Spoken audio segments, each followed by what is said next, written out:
қуыршақтың басын тоқитын боламыз, қыздар. Ол үшін кольцо амигурумимен бастаймыз. Осылай кольцо жасап, кольцоның ішіне 6 столбик без накида тоқимыз.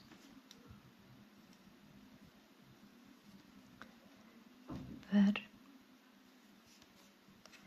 2, 3, 4, 5, 6. Кольцоны бекітеміз. Қысқа жіпті тарту арқылы. Осы жерден жібімізбен белгілеп отырамыз. Келесі рет бізде бірден прибавка болады. Яғни әр петляға 2 столбиктен тоқып шығатын боламыз. Мына мен бірінші тұрған петля. 6 рет прибавка жасаймыз. Бір петляға 2-ден. 1, екінші петля. Бұл екінші столбик сол жерге. Үшінші столбик келесі петля. Төртінші столбик сол жерге. Бесінші столбик келесі петля. Алтыншы столбик сол жерге.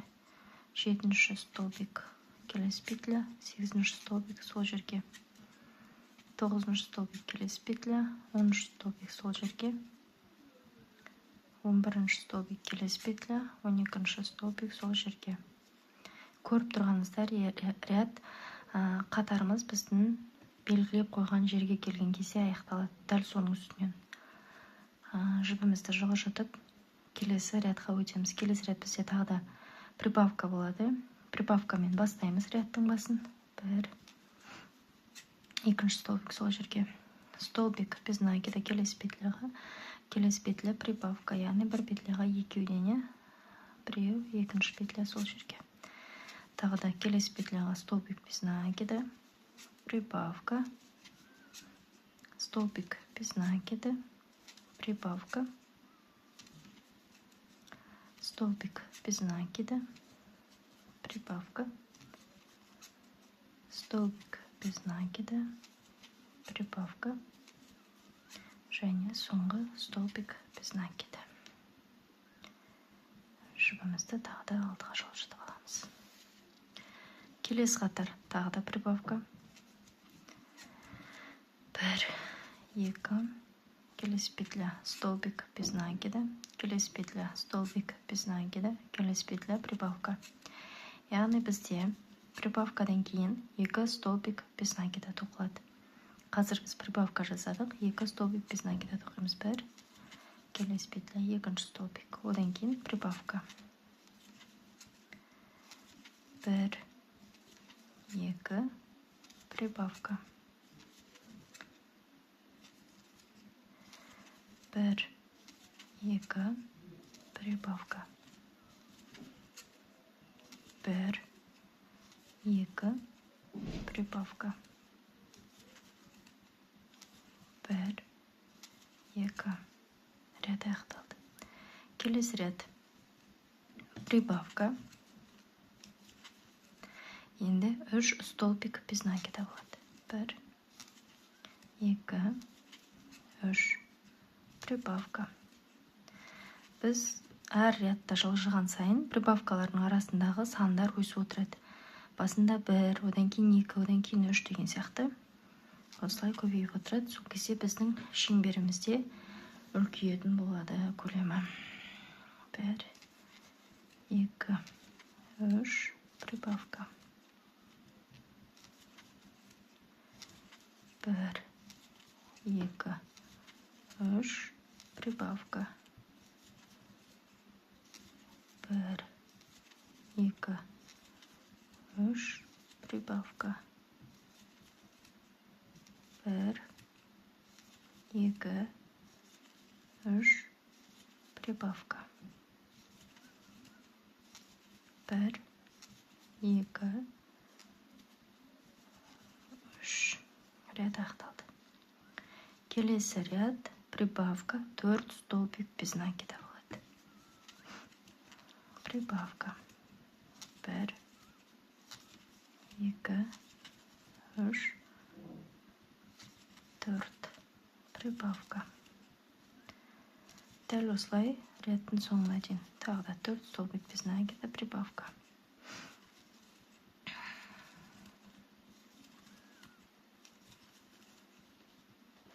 Ряд аяқталды. Келесі ряд прибавка. 5 столбик без накида болады. 1, 2, 3, 4, 5. Прибавка. 1, 2, 3, 4, 5. Прибавка. Осылай рядтың соңына дейін. Ряд аяқталды. Келесі ряд прибавка. 6 столбик без накида. 1, 2, прибавка. 1, 2, 3, 4, 5, 6. Прибавка. 1, 2, 3, 4, 5, 6. Прибавка.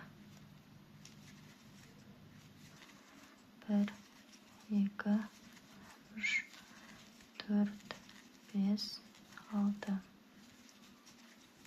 Прибавка. Рядтың соңына дейін аяқталды. Келесі ряд прибавка. 7 столбик без накида. 2, 3, 4, 5, 6, 7. Прибавка. 1, 2, 3, 4, 5, 6, 7. Прибавка. Бұл бізде соңғы прибавка. 1, 2, 3, 4, 5, 6, 7. Прибавка. 1, 2, 3, 4, 5, 6, 7. Прибавка. 1, 2, 3, 4, 5, 6, 7. Так, бір петля қалып қалды.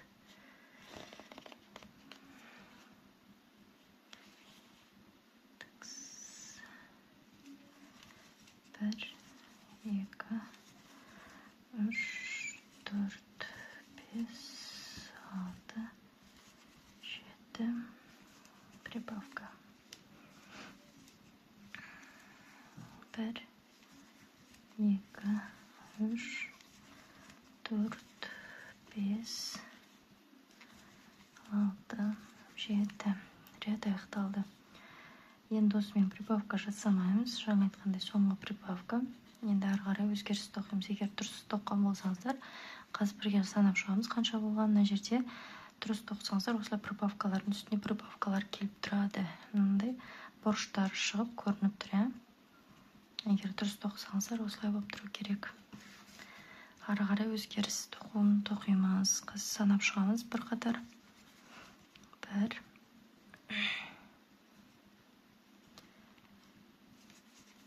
2, 3, 4, 5, 6, 7, 8, 9, 10, 11, 12, 13,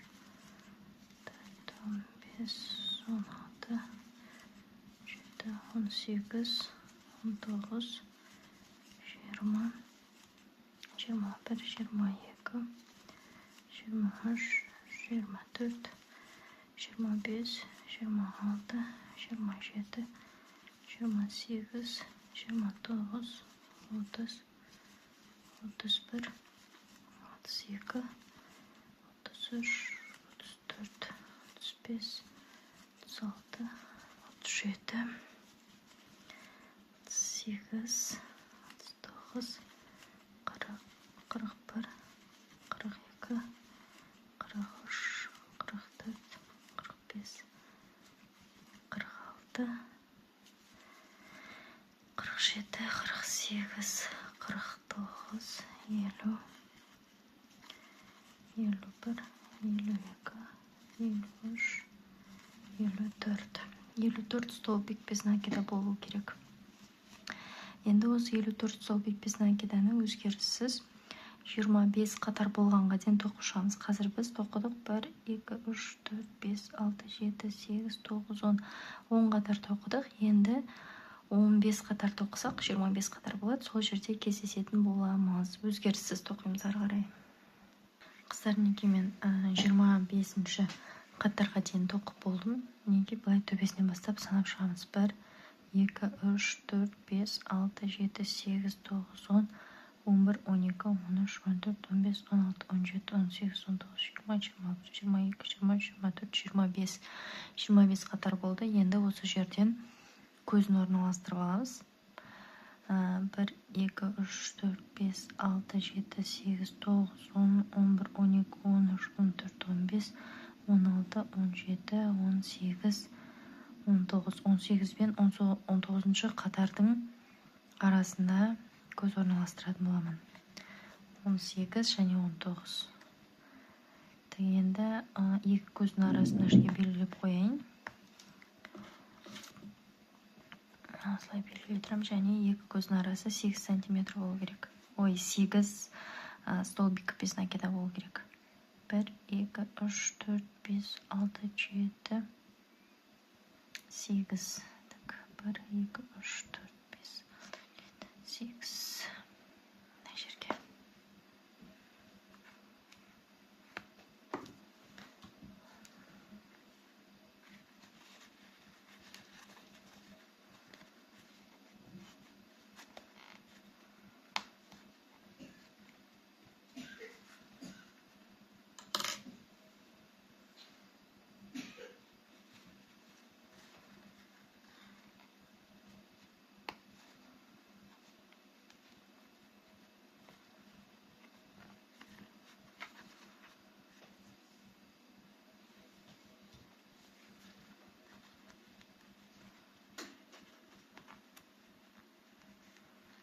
Осылай артын бекітеміз.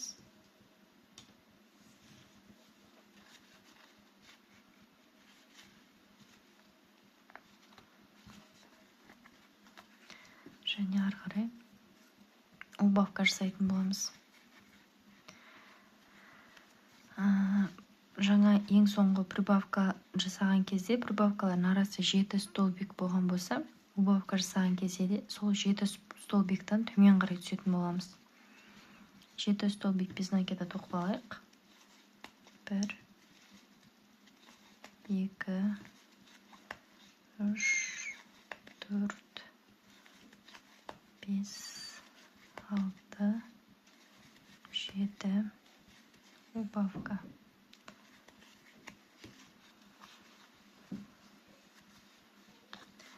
Тағы да 7 столбик без накида, убавка. Дәл солай реттің соңына дейін 7 столбиктен кейін убавка жасап отырамыз. 3, 4, 5, 6, 7, убавка. 1, 2, 3, 4, 5, 6, 7. Осылай 7 столбик, убавка, 7 столбик, убавка, реттің соңына дейін. Рет аяқталды. Келесі рет 6 столбик без накида, убавка болады. 1, 2, 3, 4, 5, 6, убавка.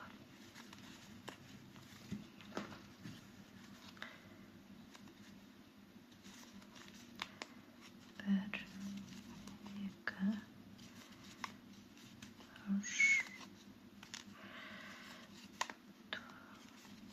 4, 5,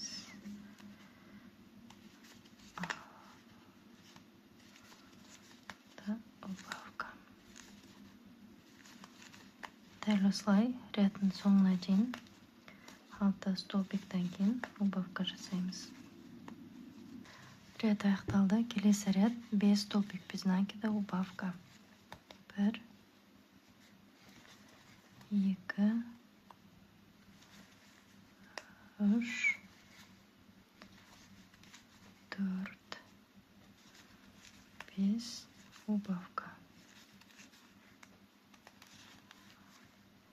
5 столбик без накида, убавка. Осылай реттің соңына дейін. 3, 4, 5. Убавка. Ряд аяқталды. Келесі ряд 4 столбик без накида, убавка болады. 1, 2, 3, 4. Убавка. Осылай реттің соңына дейін тоқып алғаннан кейін шын наполнительмен толтырып аламыз басын. 4 столбик без накида. 1, 2, 3, 4. Убавка. Рядты аяқтап, ішін наполнительмен толтырып алғаннан кейін ары қарай жалғастырамыз. Рядты аяқтап, ішін толтырып алдым. Ары қарай жалғастырамыз. Енді 3 столбик без накида, убавка болады. 1, 2, 3, убавка.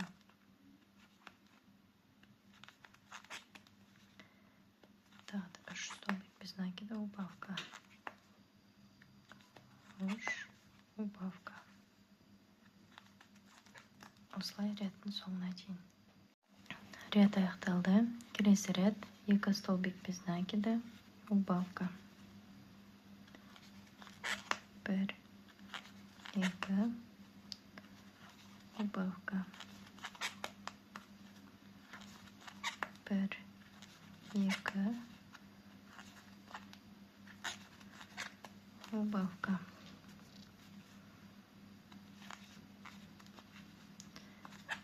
1, 2, убавка. 1,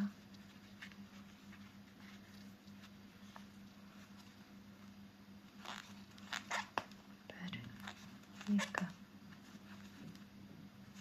убавка.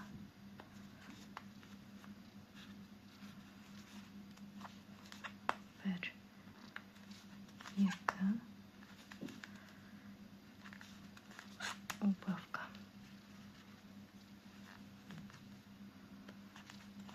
1, 2,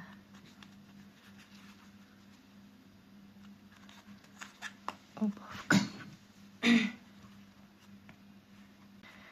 Енді осы жерден ары қарай ешқандай убавка жасамаймыз. Жақсылап наполнительмен ішін барлығын толтырып алып, ары қарай мойын сияқты тағы да осы қалған столбиктің барлығын тоқып шығамыз. 18 столбик без накида, өзгеріссіз бірнеше қатар тоқып аламыз.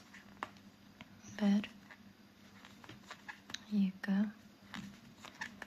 3, 4, 5, 6, 7, 8, 9, 10, 11, 12, 13, 14, 15, 16, 17, 18. Осылай тағы да 5-6 қатардай тоқып алайық, сол кезде кездесеміз. Мен мойын осылайынан 1, 2, 3, 4, 5 қатар тоқып алдым, өзгеріссіз. Енді жұмысты аяқтап, жіпімізді қиып алсақ болады.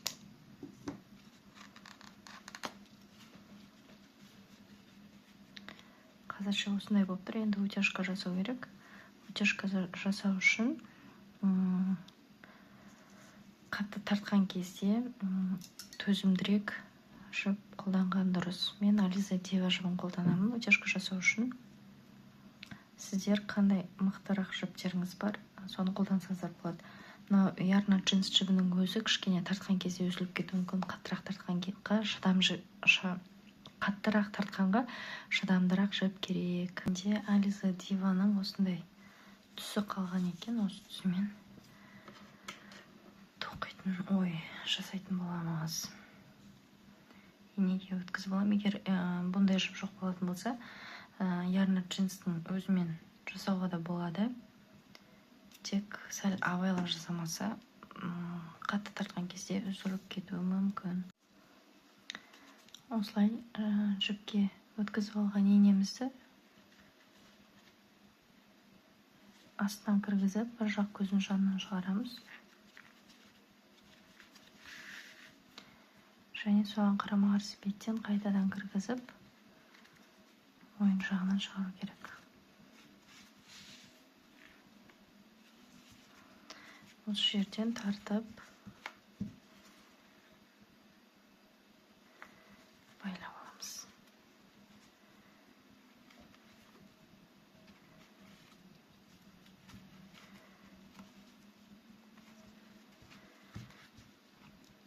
Тартқан кезде абай болу керек, жіп үзіліп кетуі мүмкін.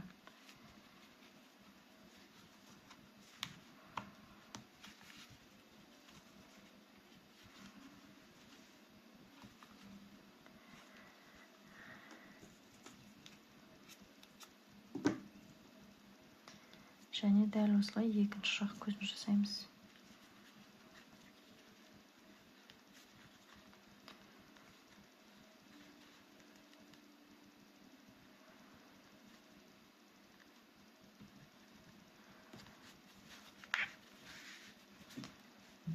Қарама-қарсы көзінен кіргіземіз. Және астыңғы жақтан шығару керек.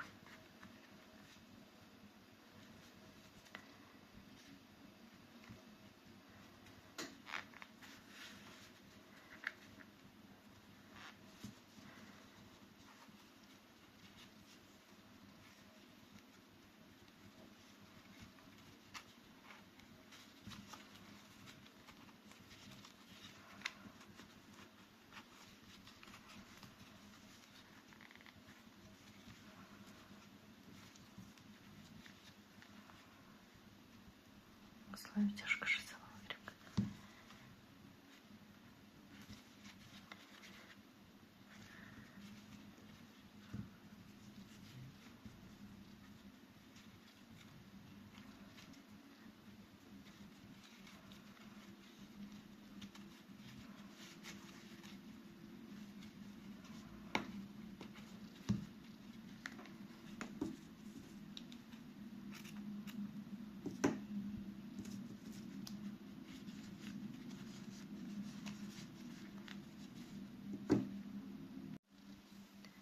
Ақ түсті жіпті инеге өткізіп алып, көзінің ағын жасаймыз.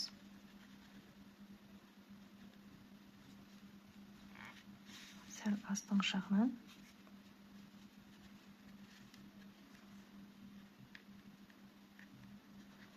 Және екінші көзіне.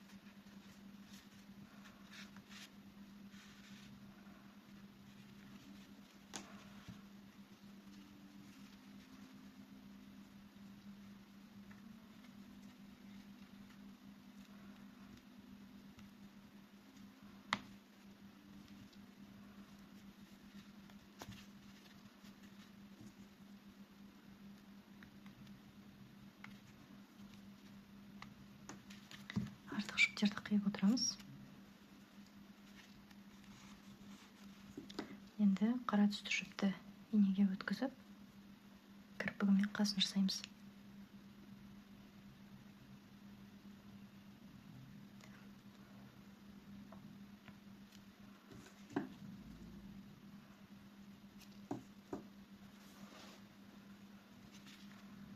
Тақташының көзін алдынан осылай шығарамыз, және келесі жақ бетінен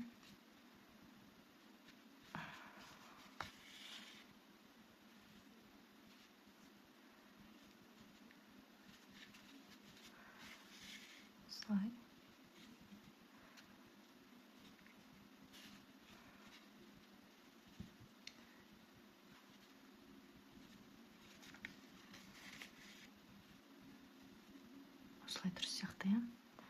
Мына жерден сәл өткіземіз. Жаңағыдай көзінің беті былай түсіп кетпес үшін, көзіне түсіп кетпес үшін.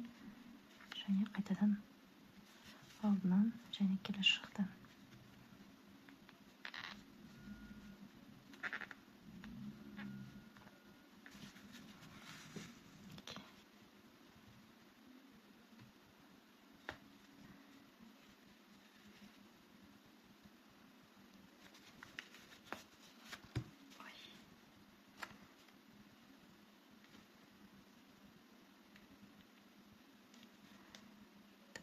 Бір не тағы да төмен екен.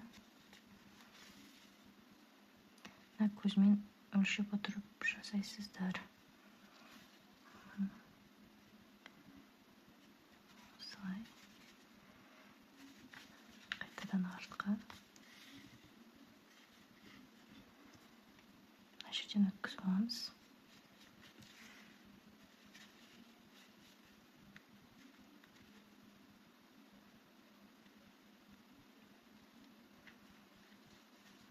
Қасына қарай барамыз. Қасы көзден неге? 1, 2, 3. 1, 2, 3. 3 қатар жоғары кіргіздім. Дәл сәл былайырақ болу керек па? Осылай болатын сияқты. Неге? Бір қатар жетпей тұр ғой. Көзін, если бас жағынан бастап есептегенде, бір қатар кейінірек жылжытып жасап жатырмын. Енді 1, 2, 3 столбик знакиді санап, соның астына қарай бір қатарға түсіреміз. Және екінші қасы. Дәл солай. 1, 2, 3 бір қатар төмен түсіреміз.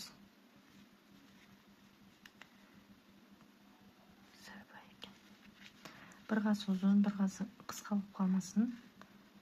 Өздеріңіз қарап қадағалайсыздар.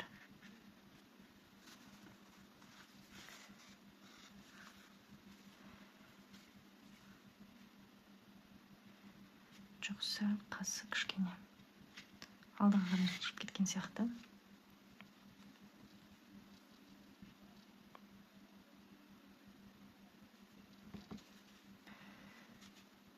Бір қатар бір столбикқа жылжыттым. 1, 2, 3.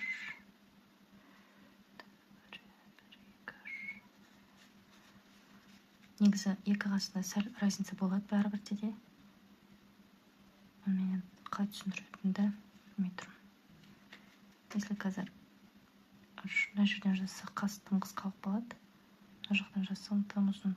Сол үшін арасынан кіргізейін.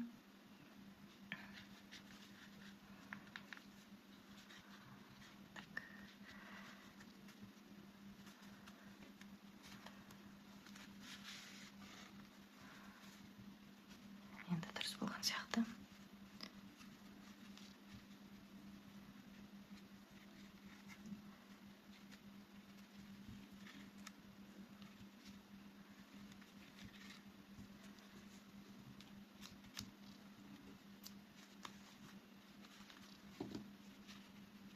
Енді мұрнын жасап алайық.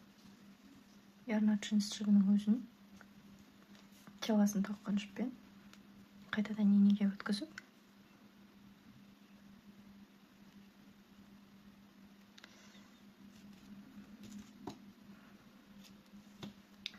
мұрнын жасайтын боламыз. Тағы да ортасынан кіргіземін. Дәл көзінің столбик тұр, көзі біткен жерден, сол жерден жасаймыз. Сәл бір қатар төмен түсірейік, ладно. Міне мынадай болып тұрады.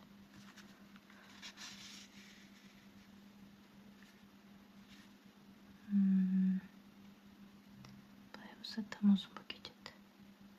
Если былай болса тым қысқа болады. Бір қатар, бір столбикқа тағы да жылжыттым. Бірге. 1,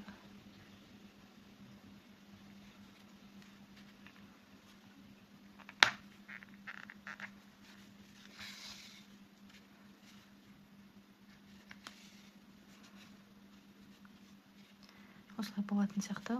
Осылай көз мөлшерлеріңізбен қарап отырып жасай бересіздер. Өздеріңізге ұнаған бейнені беріп, бірнеше қайтара жеткілікті.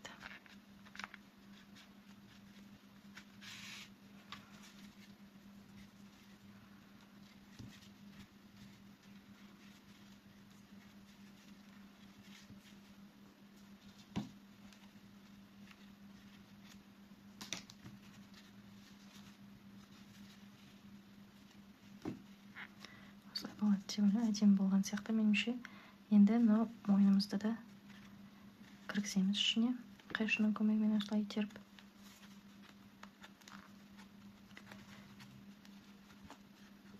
Жыртып тесіп алмай, абайлап.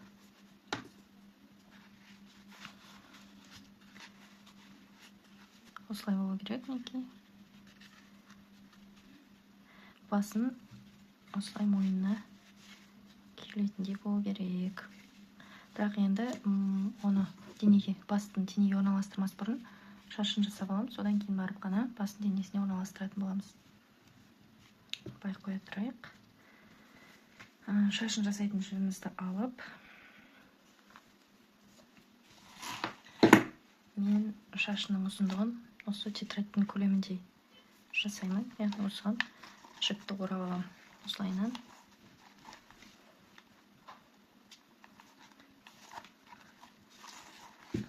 Осылай орап шығамыз. Сіз де өзіңізге ұнаған ұзындықты осылай жіптерді орап, қиып жасап алсаңыз болады. Қызыр тетрадьқа орағаннан кейін осылай бір жағынан қиып кесіп алдым. Енді басына орналастырамыз. Мынау бізде прибавка жасалған жер, мінекей. Сол прибавка жасаған жерден бір қатар төмен түсемін да. Мынада прибавка жасалған жер. Дәл сол прибавка жасалған қатарға орналастырады екенбіз. Орта жағын тауып алып, бірінші ортасынан бастаймыз.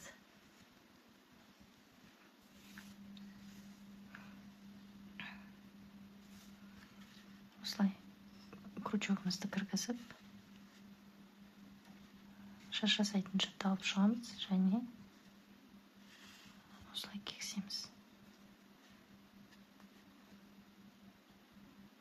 Енді ортасынан былай қарай 6 петля, былай қарай 6 петляға кіргізіп шығамыз.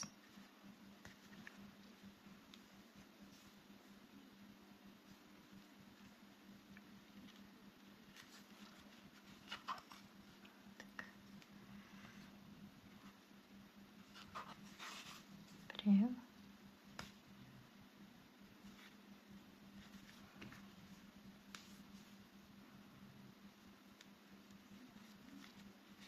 Екеу.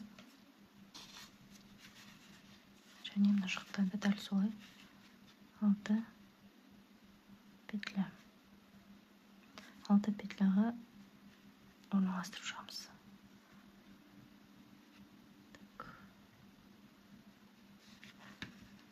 Абайлап ішіндегі наполнительді шығарып алмай, аккуратно орналастыру керек.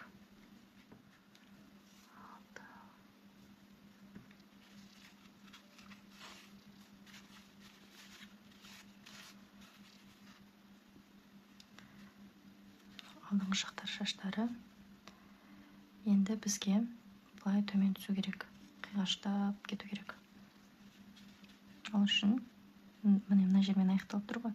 Енді соған сәл төмен түсеміз де, былай оң жаққа қарай жылжи береміз.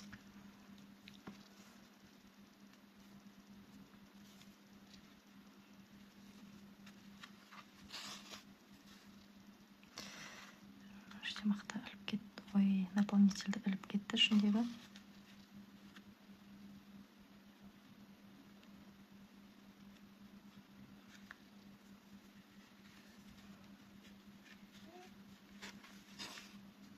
Осылай тағы бір қатар төмен түсіп жылжып отырамыз.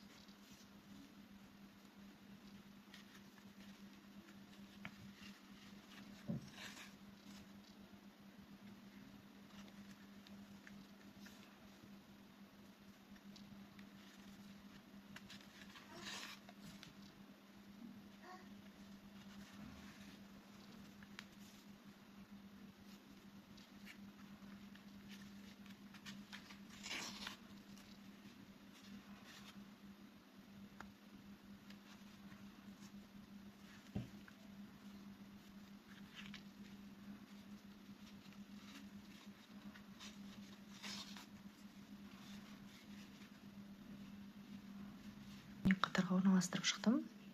1, 2, 3, 4, 5, 6, 7, 8, 9, 10, 11, 12. Енді дәл осылай екінші жағына да дәл солай жасаймыз. Тек бұл жерде мынау галочка тұр ғой, төмен қарап, солардың ортасынан жасаймыз. Өйткені егер сәл галочкадан емес, мынау петляның біткен жерінен былай алатын болсақ, арасынан тым үлкен болып кетеді. Ара қашықтықтар, сол үшін мынау галочкадан мынау тұрған мінекей. Төмен қарап тұр ғой. Көріне ма өзі? Так, міне мына жер. Осының ішіне, мына жақтан емес, осының ішіне кіргізіп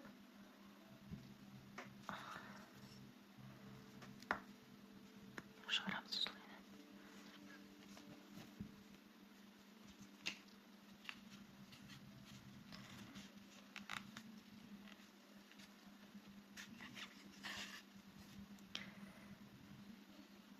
Тура солай төмен түсіре береміз. Енді солға қарай жылжытып отырамыз.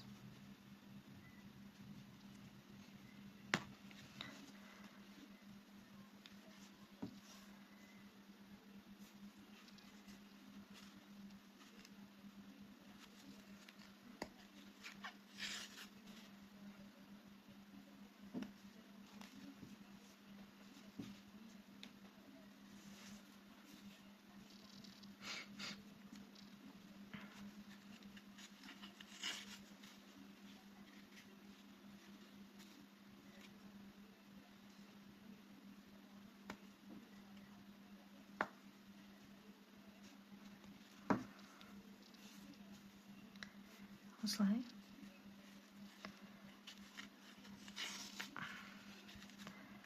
Мынау шаштың бойымен бірдей етіп шаштарды орналастырып шығамыз. Екінші жағында орналастырып алдым. Дәл мына жақ сияқты екі жақ бірдей болды.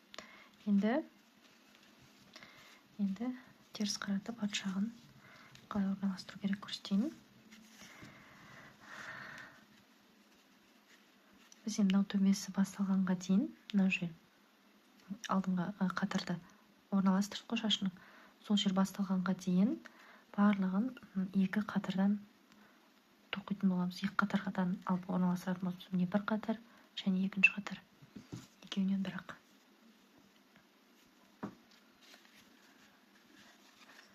Осылай. Және келесі петлядан екі қатардан алып.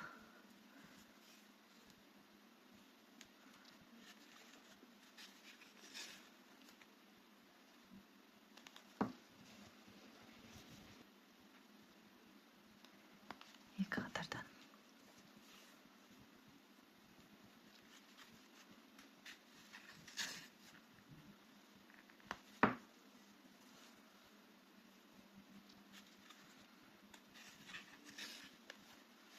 Бос болып қалған жерлерді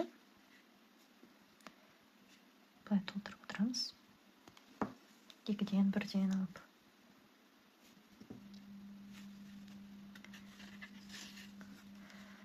Мына жерде де пустой болып тұр, оны бірден аламыз.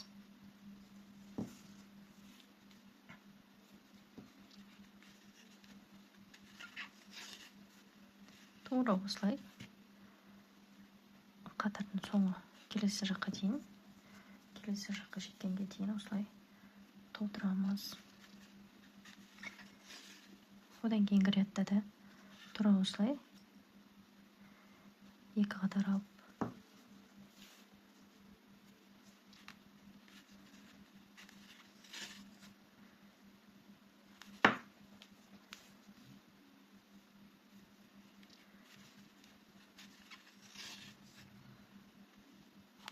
осылай екі қатардан толтырып тұрамыз. Төбе жағына жеткенге дейін, тек төбесіне жеткен кезде ғана әр қатарға бір-бірден орналастырамыз.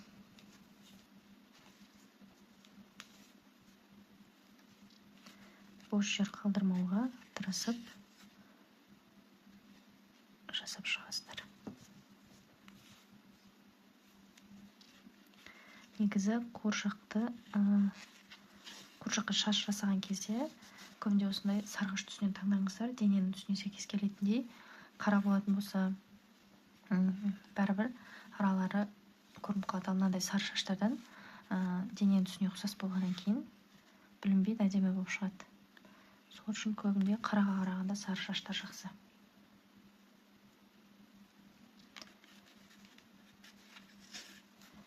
Дәл осылай төбесіне жеткенге дейін өз бетімізше тоқып шығайық. Тек мына жерде прибавка жасаған жерлерде екі реттен тоқимыз. Мысалға, қазір көрсетейін.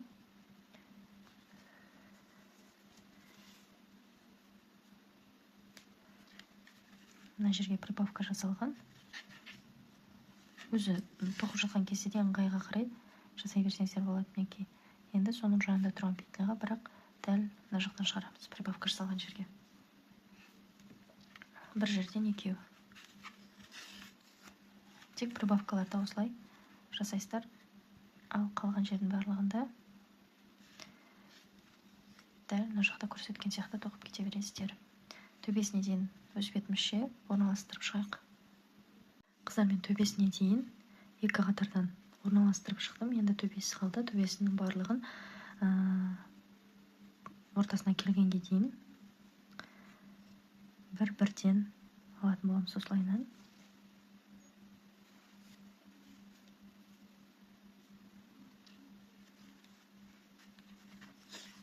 Әр петляға бір-бірден осылай айналдыра орналастырып шығамыз.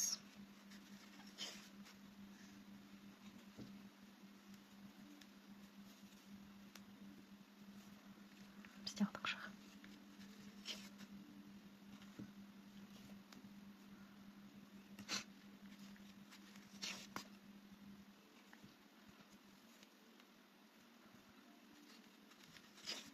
Мына жерде екі бір петляға екі рет орналастырамыз. Екінші себебі прибавка жасалған жер.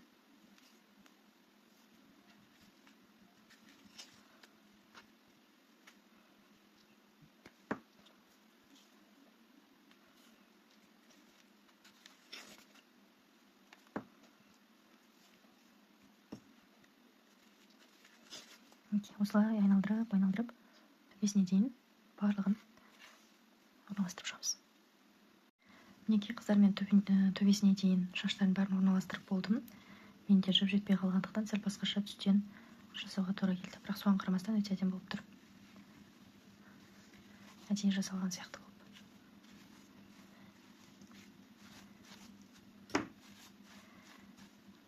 Төбесін барлық шашты орналастырып алғаннан кейін шаштарын үтіктің көмегімен әдемілеп бір рет барит етіп аласыздар.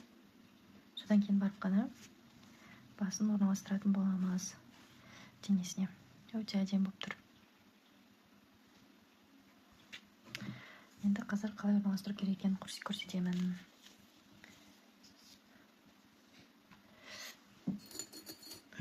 Ұзын иінемізге мықтырақ жібімізді өткізіп аламыз.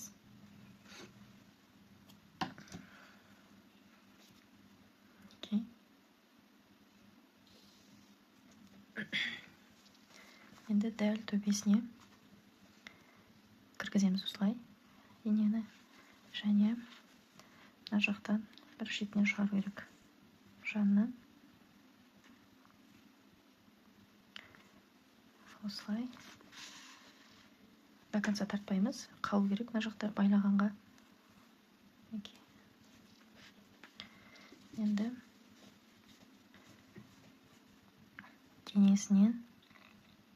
денесін алып мойнынан осылай жанынан өткіземіз.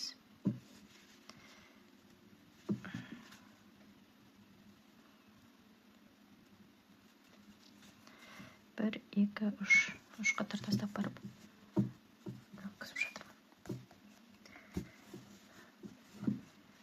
Және мына басына қарама-қарсы мына жақтан шығып тұр ғой мінекей, жібіміз. Соған қарама-қарсы жағынан инемізді өткіземіз де төбесінен шығарамыз. Дәл төбесінен инеміз шыққан жерінен, инеміз кірген жерінен шығу керек.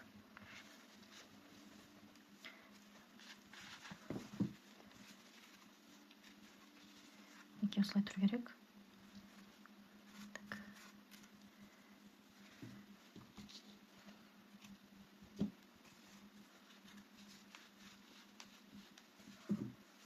Енді төбесіндегі жіпті тартамыз.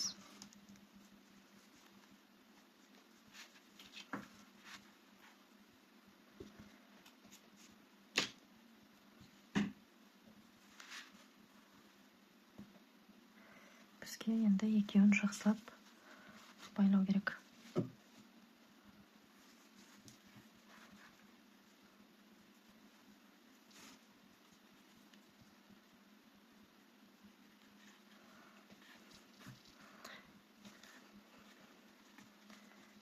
Түйін ішіне кіріп кететіндей басына жақсылап тартамыз.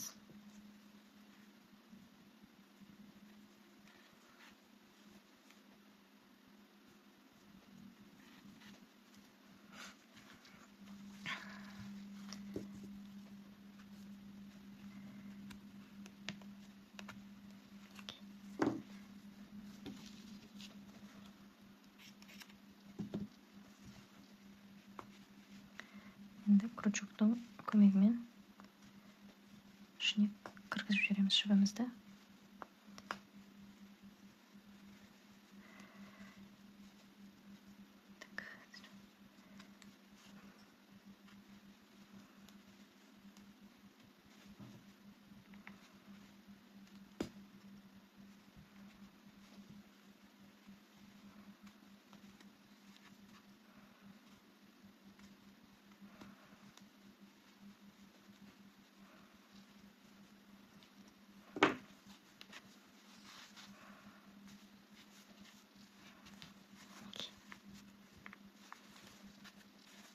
Мына жақтан да білінбейді.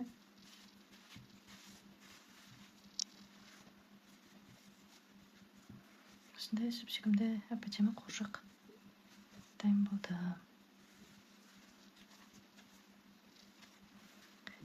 Енді киімін тоқитын боламыз, содан кейін шашына прическа жасаймыз, сонымен қуыршағымыз дайын болады. Енді қуыршағымыздың көйлегін тоқимыз. Көйлегін тоқу үшін спицамызға 24 петля теріп аламыз.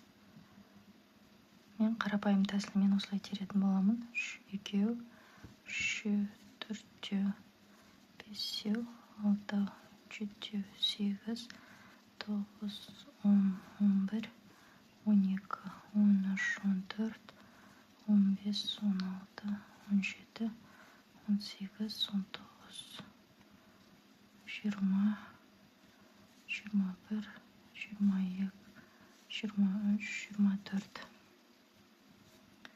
Енді толықтай бір қатар оң тоқып шығамыз.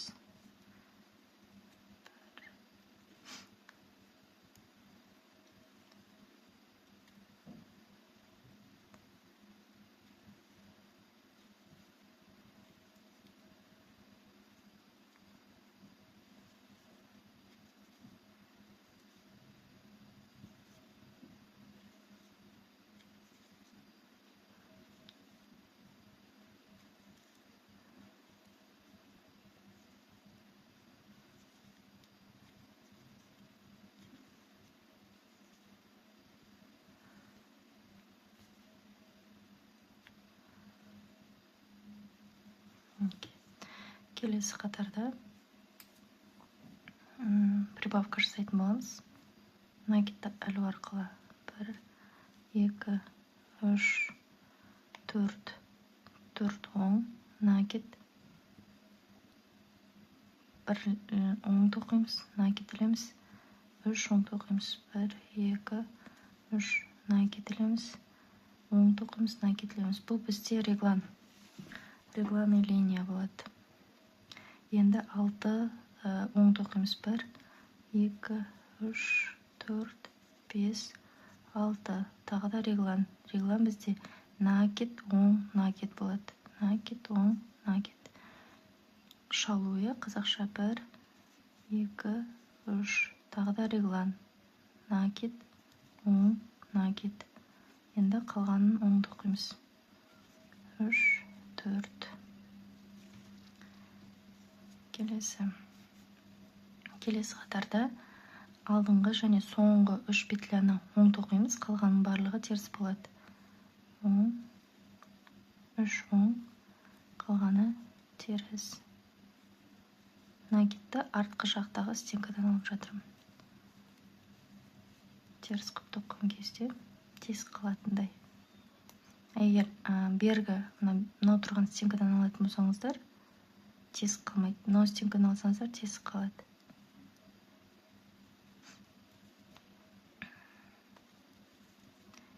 Яғни регланный линия анық көрініп тұрады.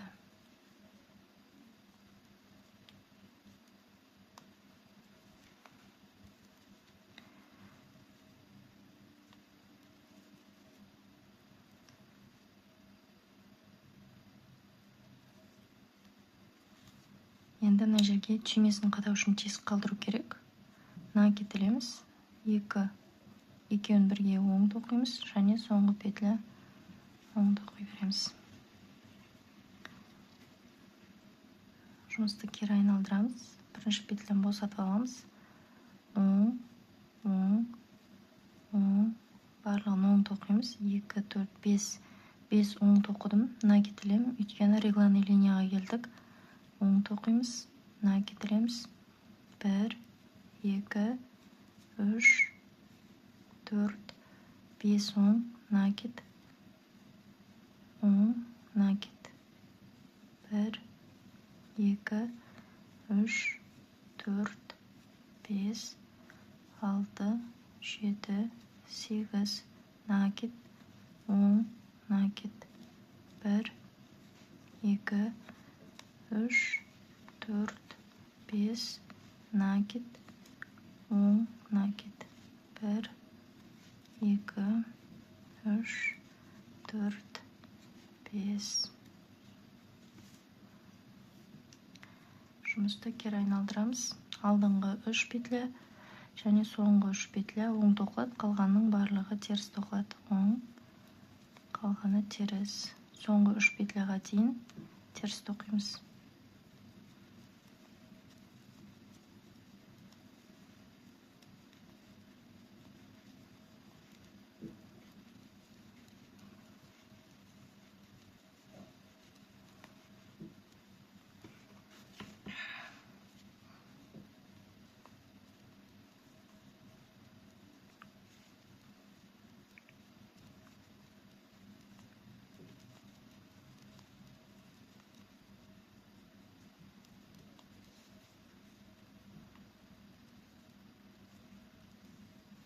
Соңғы 3 петля оң.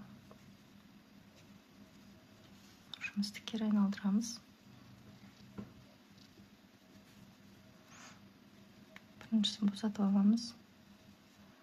3, 4, 5, 6 оң, накид. Оң, накид. 1, 2, 3, 4, 5, 6, 7. 7 оң, накид. Оң, накид.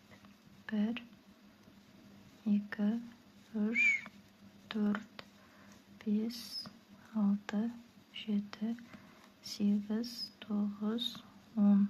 Накид. Оң, накид. 1, 2, 3, 4, 5, 6, 7. Накид. Оң, накид. 1, 2, 3, 4, 5, 6. Жұмысты кері айналдырамыз. алғашқы 3 петля, соңғы 3 петля оң тоқылады, қалғаны теріс.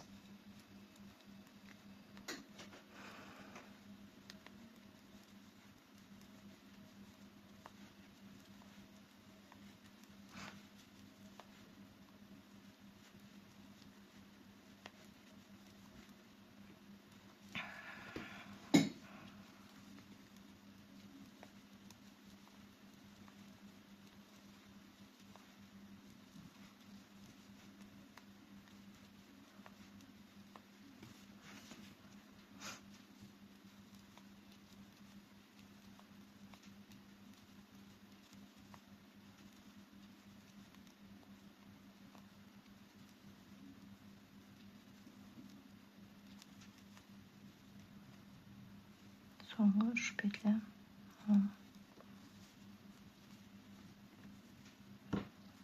Жұмысты кері айналдырамыз. Бірінші петляны босата аламыз. 2, 3, 4, 5, 6, 7, 10, накид, 10, накид. 1, 2, 3, 4, 5, 6, 7, 8, 9, 10. Ой, 9 оң тоқыдық, накид тілеміз. Оң тоқимыз, накид тілеміз.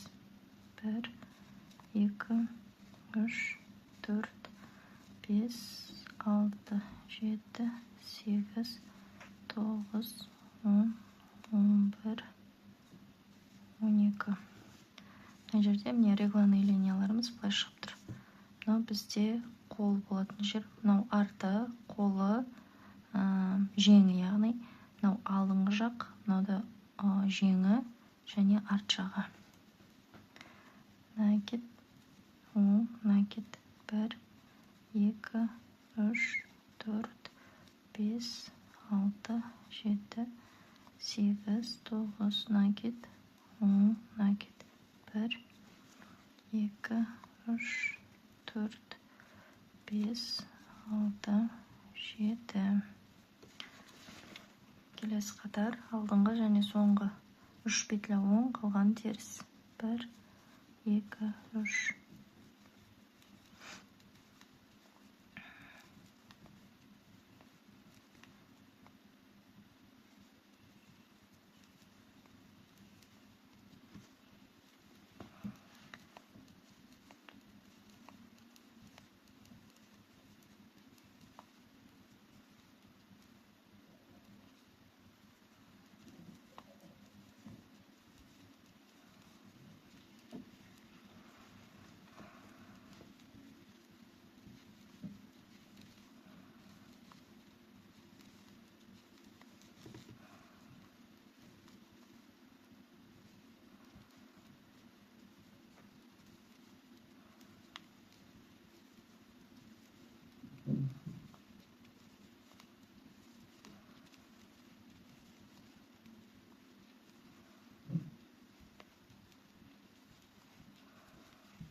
Соңғы 3 петля оң. Келесі қатар соңғы рет прибавка жасаймыз. 1, 2, 3, 4, 5, 6, 7, 8, накид, оң, накид. 1, 2, 3, 4, 5, 6, 7, 8, 9, 10, 11, накид, оң, накид. 1, 2, 3, 4, 5, 6, 7, 8, 9, 10, 11, 12, 13, 14, накид, оң, накид. 1, 2, 3, 4, 5, 6, 7, 8, 9, 10, 11. Накид, оң, накид. 1, 2, 3, 4, 5, 6, 7, 8. Келесі жағын өз бетімізше тоқиық. Алдыңғы және соңғы 3 петля оң, қалғаны барлығы теріс.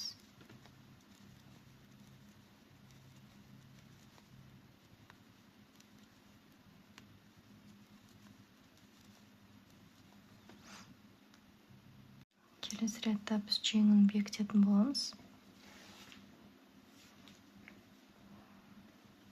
1, 2, 3, 4, 5, 6, 7, 8, 9, 10. Оңды оқимыз. 10 петля ары қарай жеңін бекітетін боламыз. Оңды оқыдым, тағы да оң. Осылай. Оң. Бекітеміз осылай. Келесі регланға дейін.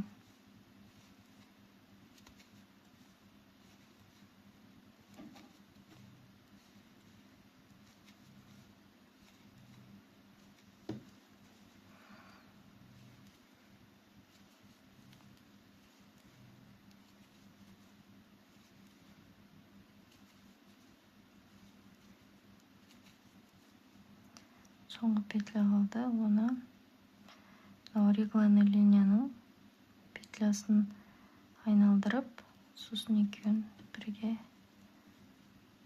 асты жағынан аламыз.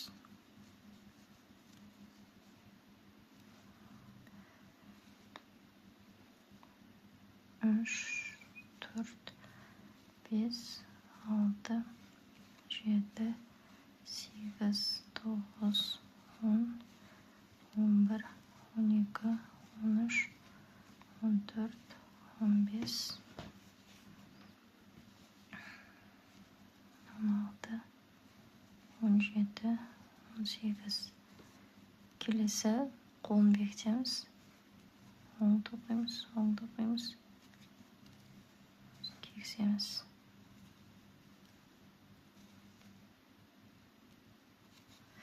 Өздеріңізге ұнаған тәсілмен бекітсеңіздер де болады.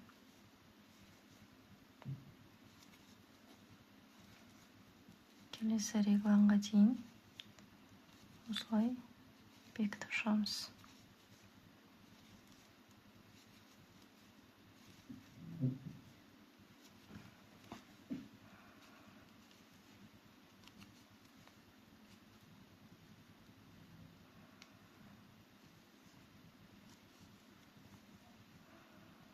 Регланы линияның петлясын айналдырамыз және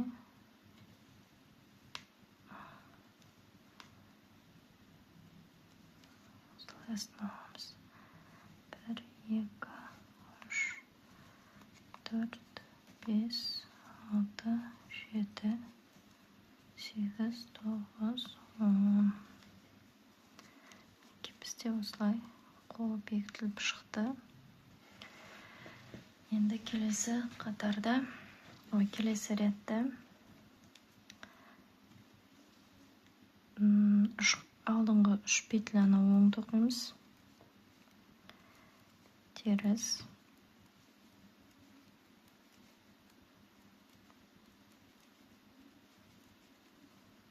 Осылай болып тұр. Жеңіне келіп тұрмыз, былай петля қосатын боламыз. 1, 2 петля қосам, осы жеткілікті. Ары қарай жалғастырамыз. 2, 3, 4, 5, 6, 7, 8, 9, 10, 11, 12, 13, 14, 15, 16, 17, 18. Тағы да петля қосамыз.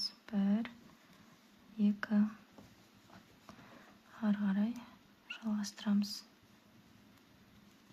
2, 3, 4, 5, 6, 7, қалған үшеуін оң тоқимыз. 8, 9, 10.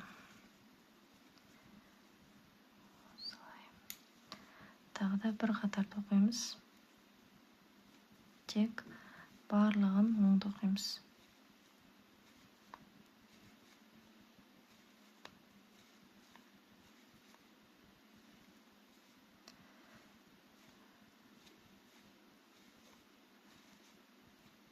Өз бетімізше барлық петляны оң тоқып алайық.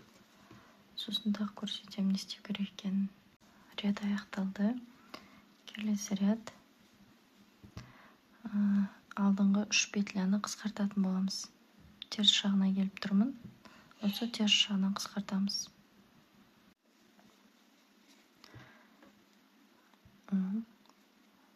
Осылай бекітеміз бірінші петлямен.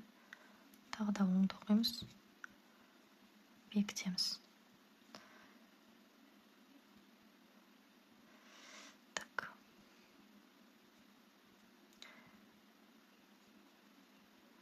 Және мына теріс тұрған петляны кері айналдырып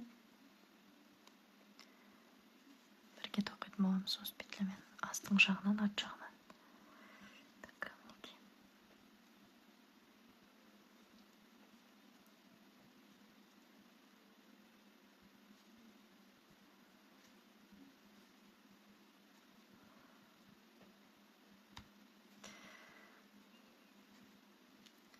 Теріс қылып, екеуін бірге тоқимыз.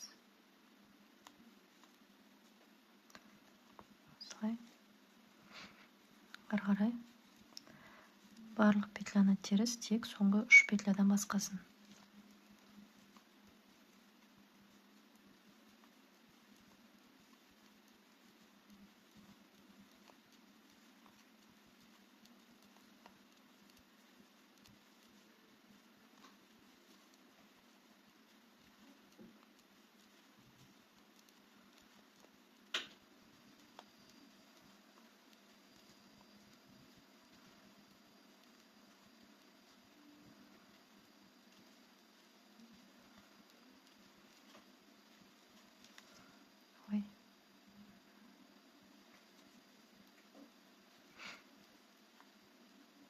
Соңғы 3 петля ряд аяқталды. Мына бізде жаңа қысқартқан жағымыз. Тура осылай, мына жағында қысқарту керек. Оң жағынан қысқартамыз. Бірінші петляны босатып аламыз, екінші петляны оң тоқимыз, бірінші петлямен бекітеміз. Тағы да дәл солай оң тұрған петляны айналдырамыз кері. Қайтадан орнына саламыз. Бірінші петляны және астынан екеуін бірге тоқып аламыз. Сол кезде біздің оң тоқылған петляларымыз бұзылмай тұратын, әдемі болып тұратын болады. Ары қарай 3, 4, 5, 6, 7, 8, 9, 10. Басқа спицаларды қолданамыз. 1, 2, 3, 4, 5, 6, 7, 8, 9, 10, 12, 13, 14, 15. Және қалған петляны басқа спицаға 1, 2, 3, 4, 5, 6, 7, 8, 9, 10, 11. Бізге бекіту керек, круг жасап. Мынау тесік, бағана түйме қадалып ұшын қалдырған тесік, сол түйменің орнынан осылай қадалатын болса, осылай ұстап тұрамыз да. Крючоктың көмегімен 3 петля шығарып аламыз. Мынау бірінші тұрған.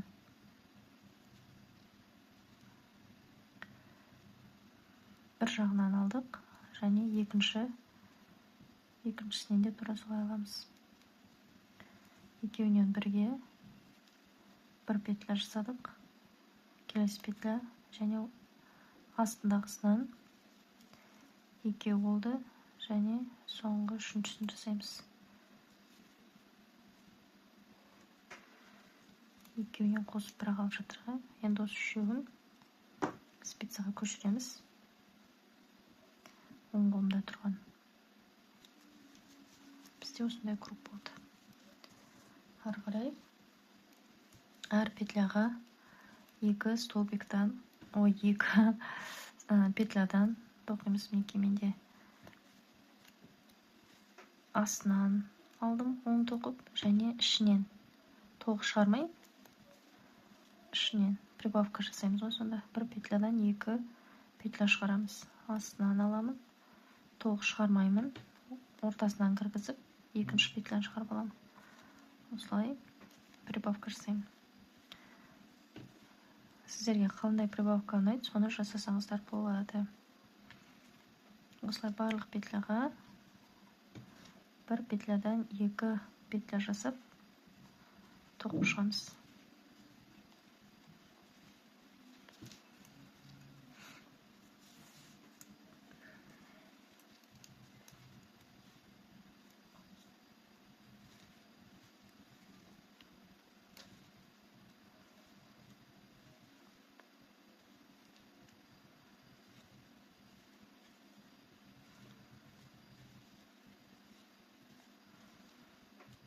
Осылай рядтың соңына дейін өз бетімізше тоқып шығайық.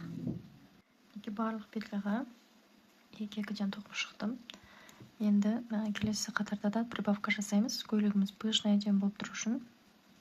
Сіздер жасамай қойсаңыздар да болады, өздеріңіздің қалауларыңызға қарай. Егер өте қатты пышный әдемі болған қаласаңыздар, тағы да прибавка жасау керек.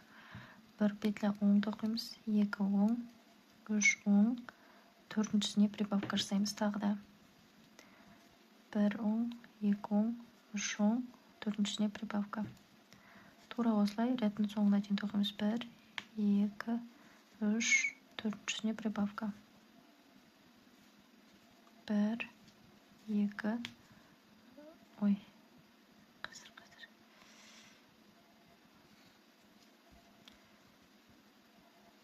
1, 2, 3,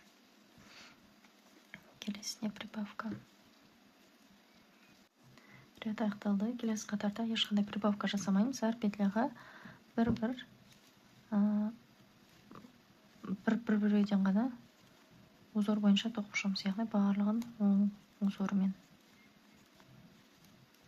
Әрқайсысына бір-бірден.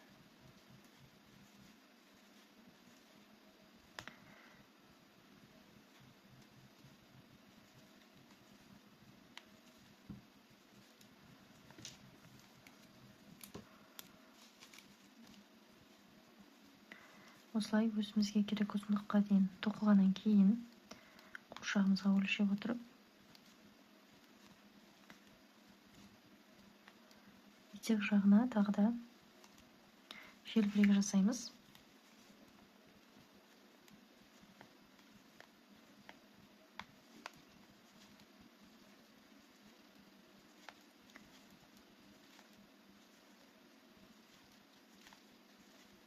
Осылай узор бойынша тоқып шығу керек.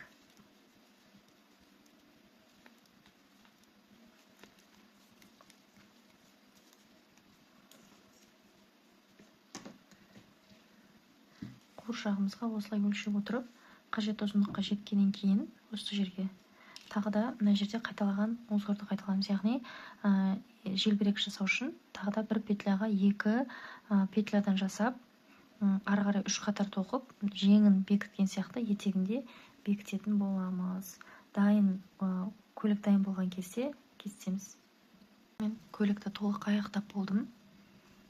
Өзіме қажет ұзындыққа дейін өзгеріссіз тоқыдым, және бекітер алдында мына жақта қайталаған узорды осы жерде де қайталадым. Яғни бір петлядан 2-ден тоқып алдым, одан кейін өзгеріссіз 3-4 қатар тоқығаннан кейін қолын бекіткен тәсілмен етек жағын бекіттік. Осындай желбір әдемі болып шықты. Енді біз түймесін бекітеміз. Ең басында петляларды теріп алатын кезде осындай жіп қалған болатын, сол жіппен түймесін қадаймыз. Менде осындай ақ түйме.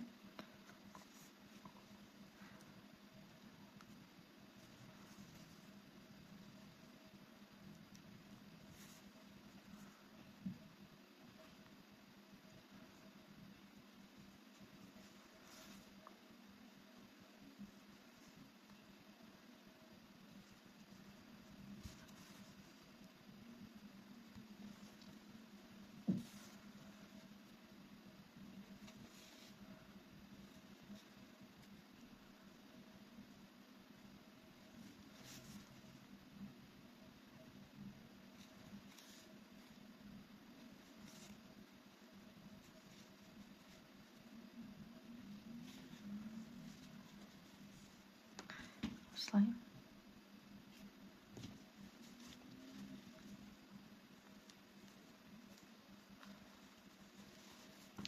Енді өзіңізге ұнаған тағы да бір түсті жіпті алып вышивка жасаймыз. Мен жүректермен жүрек вышивка жасайтын боламын.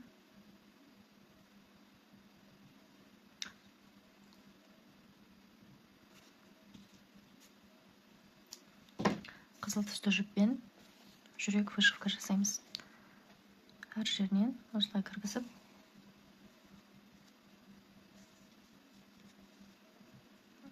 галочканың, косичканың ортасынан, және екі петля жоғары болады. Осылай.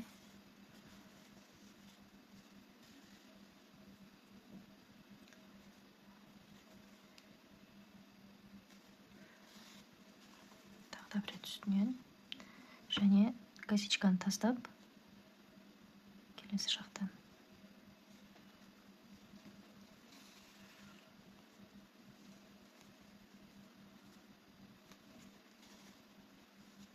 Екінші рет.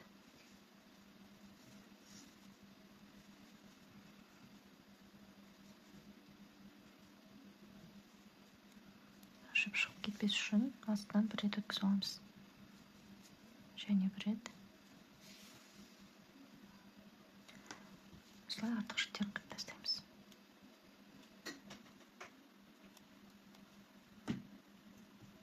Әр жеріне дәл осы тәсілмен жүрекшелерімізді жасап шықсақ болады. Қыздардың екеуімен көйлекті толықтай дайындап болдым. Сәл отпаривать ету қалды, яғни БДО жасау, үтіктің көмегімен кішкене паритет аламыз. Сонымен көйлегіміз дайын болады. Енді қазір көйлекті қоршаққа кигізбес бұрын прическасын жасап алайық. Шаш үлгісін, кукланың шашын, қоршақтың шашын осылай екіге бөліп қойдым ортасынан.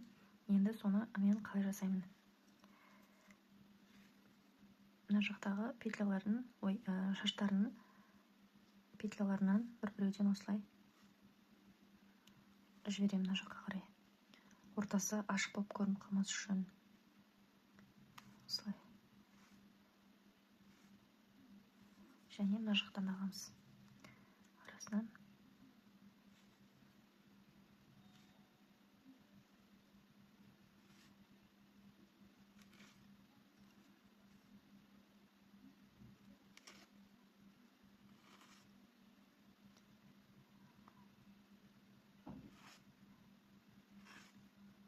Осылай екі жаққа алмастыру арқылы әдемі шаш үлгісін жасаймыз. Міне бізде ортасы осындай әдем болды. Ешқандай бір ашық жері көрінген жоқ. Енді буып қойсаңыздар болады, өріп қойсаңыздар болады. Мен кішкене өріп қойғанды жөн көріп тұрмын.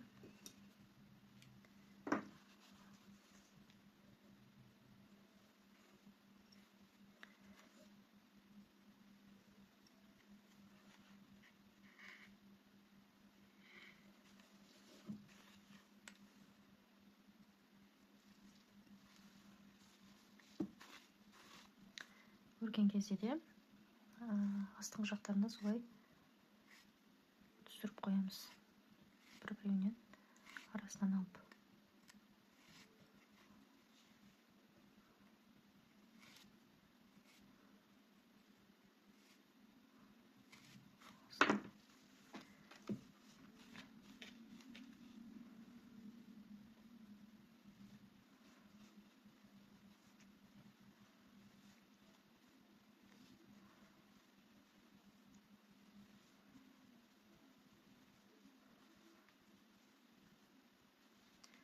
Осылай өріп, аяқ жағын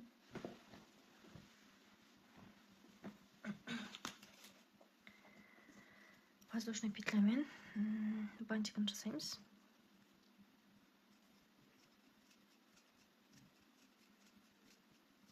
Қыздармен воздушный петлялардан осындай бантик жасап, шашына осылай шаш үлгісін жасап қойдым. Артынан, алдынан осылай көрініп тұр. Өте әдемі болып шықты. Және бетіне румяна жағып қойдым. Сәл қызартып Енді көйлегін кигізетін боламыз.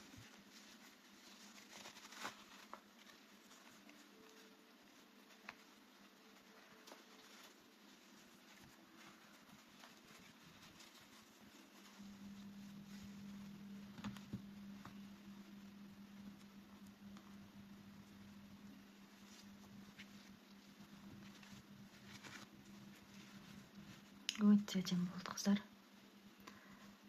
Сіздердікі де осындай болып шықты деп үміттенемін. Осымен, қыздар, біздің сабағымыз аяқталды. Сіздерге сабақ ұнаған болса, міндетті түрде лайк басып, комментарий жазып қолдап кетуді ұмытпаңыз.